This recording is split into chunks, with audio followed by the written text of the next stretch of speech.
Regardez bien le prophète, dans les situations les plus difficiles, les plus dures, dans lesquelles il subissait les plus grandes épreuves, vous voyez qu'à chaque fois, il ne revenait et il ne se plaignait qu'auprès d'Allah Jalla fi'ala. Jamais auprès des gens. Et cela, la preuve, vous l'avez dans quoi? Vous savez, quand un jour, il était avec son épouse, avec son épouse. Il était avec elle, et un jour, son épouse lui pose la question, Ya Rasulallah, quelle est la difficulté? Est-ce que tu as vécu une difficulté plus dure ou plus grande en dehors de la bataille d'Uhud? Tu vois, la bataille où il a perdu de par le fait de la désobéissance des compagnons, des choses comme cela. Mais qui n'était pas véritablement une vraie défaite. Parce que celle-ci a permis aux compagnons de se repentir, de se rendre compte que le pouvoir n'appartient qu'à Allah, qu'ils ne sont pas capables de tout, des choses comme cela. Donc, ça a été quand même une situation très difficile, une épreuve très dure. Il dit, si, j'ai vécu plus dur encore. Donc, c'était étonnant déjà.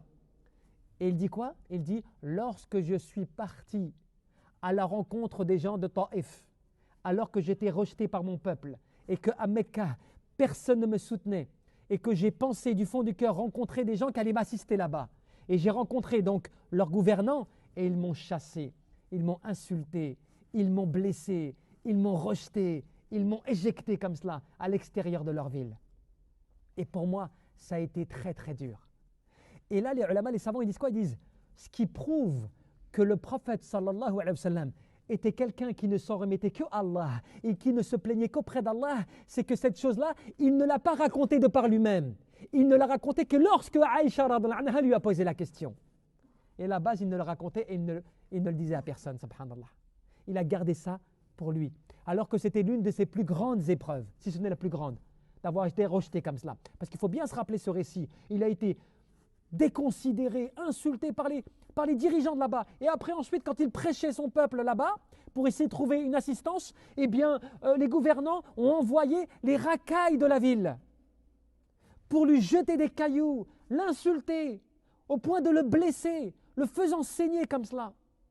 Et regardez, Jibril alayhi salam, quand il est sorti de la ville, qu'il est resté loin, éloigné comme cela, invoquant Allah Jalla fi'ala, Jibril alayhi salam vient au prophète sallallahu alayhi wa sallam et dit, Ya Rasulallah, je suis avec l'ange des montagnes qui m'accompagne.